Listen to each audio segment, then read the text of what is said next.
Hi guys, Olive here. Happy 2019. In today's video, I would like to tell you what I am planning on reading in the first month of the new year. I am super excited that it is finally the new year for a multitude of reasons. But one of those reasons is that I'm really eager to get started on some projects and some goals that I set for myself, which include working on some of the lists of books that I have created for myself in 2018. Those include the 10 most popular books on my TBR, my 5-star nonfiction predictions, and of course, my classics TBR for 2019. I will put links to all of those videos down in the description box below in case you missed any of those videos. I did read a good number of the books off of the 10 most popular books on my TBR list during 2018, but I am really looking forward to finishing off that list this year. So off of that list, I'm going to be reading Neverwhere by Neil Gaiman, which is a dark urban fantasy set in London. This is one that I've always thought would be best read during the dreary winter months, although in Pittsburgh, just about every month is dreary. We all have vitamin D deficiencies. That is not an exaggeration. But anyway, I've never read any Neil Gaiman, so I guess we will find out what I end up thinking about his work. Off of my 5-star nonfiction predictions list, to go with that London vibe of Neverwhere, I am planning to read The Raven Master, My Life with the Ravens at the Tower of London by Christopher Scaife. This is a memoir of the caretaker of Her Majesty's ravens who reside in the historical Tower of London. From what I understand about this memoir, Scaife chronicles his own life story, but also goes on to talk about how he acquired his very unusual position. He discusses what the job entails, and he also discusses what he's learned and experienced during his time with the ravens. I am obsessed with birds, and I've been dying to learn more about corvids specifically. I'm also coming off of a year where I read some really amazing memoirs, so I've been craving some more good memoirs in my life. I'm really looking forward to this. Then the book off of my classics TBR that I will be reading in January is Little Women by Louisa May Alcott. I have this very heavy annotated edition out from the library, which is edited and has an introduction and notes by John Madison. This is the classic coming-of-age tale of the 4 March sisters that I really can't believe I haven't read yet. I know there's a ton of additional material in here that will give me a deeper understanding of the text as I go through it.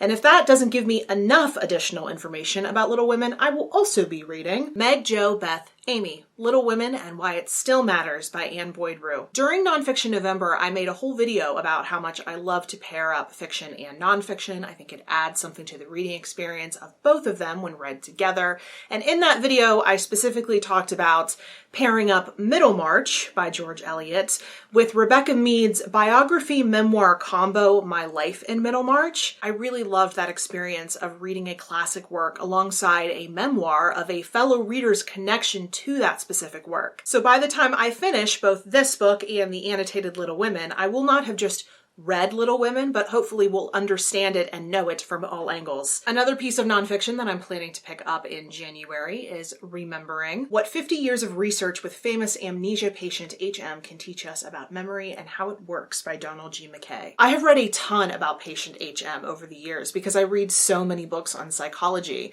If you've never heard of him, he was the recipient of an experimental surgery to remove both of his hippocampus regions in his brain. Doctors thought this was going to treat his very severe epilepsy, but all it did was cripple his memory. For the remainder of his life, he was the subject of many different memory studies because a case like his had never really been seen before. And his contributions to science are nearly immeasurable. A good amount of what we know about human memory comes from the studies that they did on patient HM.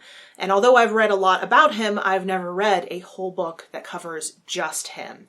Steve sent me this to review it for Open Letters, if only because he wants my perspective because I have a freakazoid memory. So I am going to attempt to read this book and hopefully write about it. And speaking of Steve, I also decided to pick up a book that I recently ordered off of his recommendation on one of his many videos.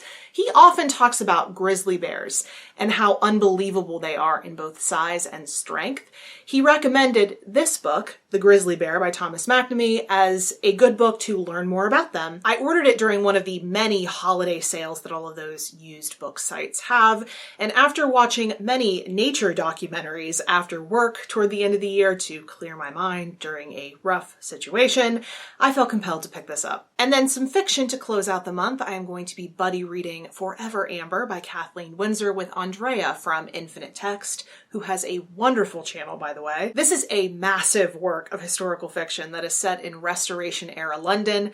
I seem to have a thing for London books this month. In this book, we follow social climbing Amber as she goes from being penniless on the streets to being the mistress of Charles II.